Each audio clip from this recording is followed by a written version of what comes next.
The goal of this video is to answer a couple of questions. First, what is a polynomial and how do we distinguish it from other functions? And second, how do we graph a polynomial? Well, to answer the first question, a polynomial is a function where each term has a non-negative integer exponent, which basically means only positive or zero integer exponents are allowed. Now the biggest exponent is defined to be a degree of the polynomial, and later we'll need the term with the biggest degree, which is called the leading term, and the coefficient of the leading term, which is called the leading coefficient. Now let's take a look at the first example. F of x equals 2x to the fifth plus 3x minus 1. Now this is an example of a polynomial with degree 5. And also note that 3x has degree 1 and 1 or any constant has degree 0 by definition, which actually we can think of x to the 0 as attached next to it, but we don't know it because x to the 0 would be 1. Now the leading term is 2x to the fifth and the leading coefficient is 2. We'll need it later for graphing. Now let's take a look at the second example here. Second example is 5x squared plus 2 squared of x. Now note, this is not a polynomial because radical square root of x is actually considered to be a degree of 1/2, which is no longer an integer. Now let's take a look at example 3. F of x equals 3x squared minus 4x plus 7x to the negative second power. Now this is, what do you think? Is this a polynomial? Well, actually the answer is no, because of degree of -2, that's actually a negative degree and it's considered not to be a polynomial. It has a name though. Its name is rational function, and we'll talk about rational functions a little bit later. Now to be able to graph polynomials, we'll need three things: end behavior, roots or x-intercepts, and number of turning points. Symmetry can help also to look at the graphs. Let's take a look at the end behavior.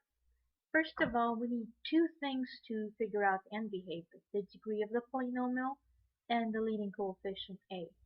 When I think of the degree, particularly the even degree to start with, I think of the parabola y equals x squared.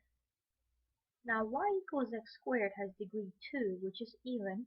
Notice the parabola is either facing up, which note both of the ends are facing up or rising actually. This is actually true of any even degree polynomial, whether it's degree 4, 6, which is usually the highest we go, or 8, and so on. Or we can have an upside down parabola, and that happens when we have y equals negative x squared, which means we'll have a reflection. And so if the leading coefficient is negative, then both ends are actually falling down, just like y equals negative x squared. Now if degree is odd, let's take a look. We can have another example to think about, which is y equals x cubed. So if you think about y equals x cubed, notice it goes something like that. Notice the first end is actually going down to negative infinity, which is true right here, or falling, and the second end is rising, or going to positive infinity. Now, if the leading coefficient is negative, if we have negative x cubed, the opposite would be true. So the first end would actually be rising, and the second end would be falling, or again, exactly the opposite. That's how we can visually remember this.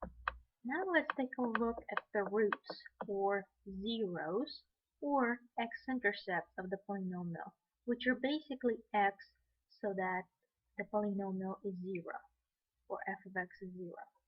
Now if it's degree 2, it's very easy to find zeros. We can factor or we can use quadratic formula. Now of course the higher the degree, the more difficult it is to find zeros unless we can easily factor. For example, for degree 3 and 4, unless you can easily factor, the process is no longer easy. And there is actually a theorem in higher level math that for degree 5 and higher polynomials, they're not solvable, which means we can't find zeros very easily unless they can be factored, which is actually a very deep statement because degree 3 and 4, there are things you can do, but 5 is no longer maybe possible. So now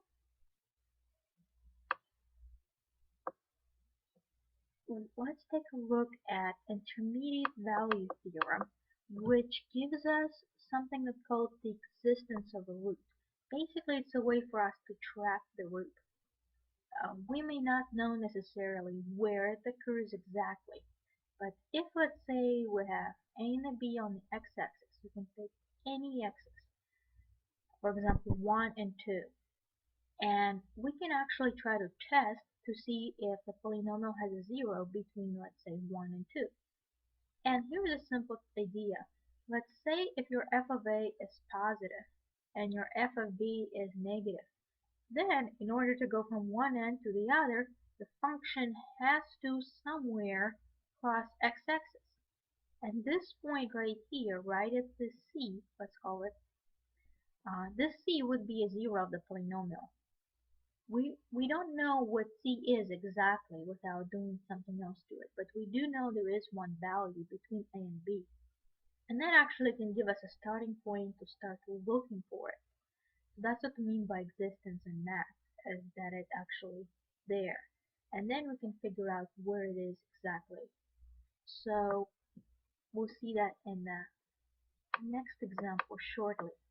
Something else we need for graphing is called multiplicity of a zero, which basically the idea is how many times does the zero show up in the polynomial. And that depends on the degree of the factored polynomial. For example, if we have x cubed minus 6x squared plus 9x, it's a degree 3 polynomial, we can easily factor it. Note, if we pull out the x, and we have x squared minus 6x plus 9 left, we can easily factor that into x minus 3 and x minus 3, which is actually x minus 3 squared. Now notice, x has degree 1, which means the 0 of the polynomial right here would be of multiplicity 1. Now 3, which is the 0 for this portion, would have multiplicity 2 because of the degree, which is, let's take a look. And so, that is true, x equals 0 is multiplicity 1 and x equals 3 has multiplicity 2. Now it doesn't matter whether multiplicity is odd or even, very much like the end behavior. If the multiplicity is odd, then what happens is at the 0, the function crosses x-axis, and it just basically goes through. Now if it's even, note the function sort of looks like a parabola. Basically, it touches x-axis, but then it has to go back in the direction it came from. It cannot actually go through. So again, it sort of looks like a parabola, or it could be upside down parabola. So that's the distinction which can help us with graphing. And the last part for graphing that we need is the number of turning points, which basically means the number of maxima or minima for a polynomial.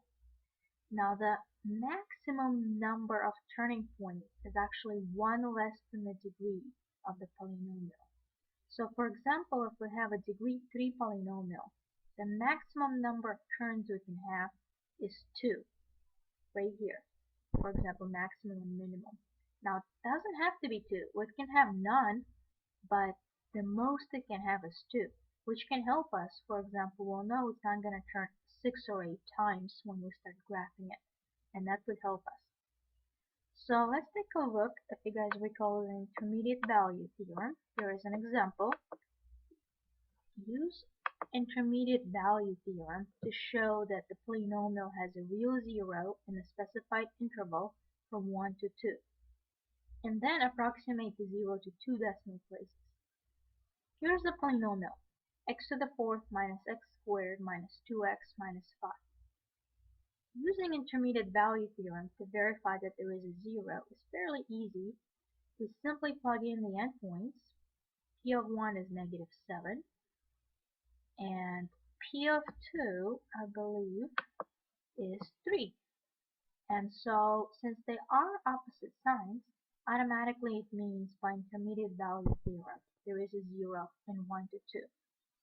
Now to find the actual zero, we'll need to use calculator, which is actually another videos for that. But the window that we'll need for graphing calculator is, it would help to use the same interval, 1 to 2, for x min and x max. Now y min and y max we can set to anything we want. We can start with -10 to 10, or we can change it later. And I use the trace, but you can actually use second trace to use the calculate menu to be able to find the zero more precisely. There are ways to do that, and there are actually more videos on using calculator to do that. Now let's try to graph one real quick. What if I have polynomial already in the factored form, -x² times x² minus 1 times x plus 1. Now the challenge when it's in factored form like that, it's really easy to find zeros, but when we need the degree, we need to keep in mind we actually need to add the degrees of the three parts right here to be able to figure out the total degree. So we actually have, notice we have 2 plus 1, which is degree of the x right here, plus 2, because there's 2x plus 1s. Oh, the way we went from x² minus 1, actually we have to factor it a little bit further as a difference of squares, x minus 1 times x plus 1. And then we combine x plus 1 together to give us x plus 1 squared. So we did have to do something to be able to factor this part right here, difference of squares. Now once again, the degree of the polynomial would actually be 5 because it's 2 plus 1 plus 2. And the leading coefficient is the negative right here. If you have -x² right here times x, which is -x³, times x², which will give us -x to the 5th. So the a is actually negative. So if you guys remember the end behavior, the first kind would be rising, the second one would be falling. The zeros we can find easily enough. There are 0, 1, and -1. 0 and -1 have even multiplicities, so they both touch x-axis but do not cross. Now x equals to 1 has multiplicity 1, which is odd, so it crosses x-axis or goes through. We'll keep that in mind later. Now, because degree is 5, the most the polynomial can have is 4 turning points, which will also help us. So now, after the graph, there is a symmetry which you can take a look at, but let's sketch a graph. So, here I plot -1, let's take a look, -1, 0, and 1. Because -1 and 0 had even multiplicity, if you recall, I attached the endpoints right to the actual ending zeros. We can always add more turning points, but I believe we do have the maximum here. So at -1 it touches, so it goes from, remember the end is going up, but then it has to turn around and go back up again. And at 0, same thing happens. It touches, but it has to go back up. And we don't know how high these maximum are. That's why we still need graphing calculator to check, but we're just sketching them. And then it has to go down. Now remember, 1 had multiplicity of 1, so it crosses, so it goes through, and actually it attaches to the negative endpoint right here.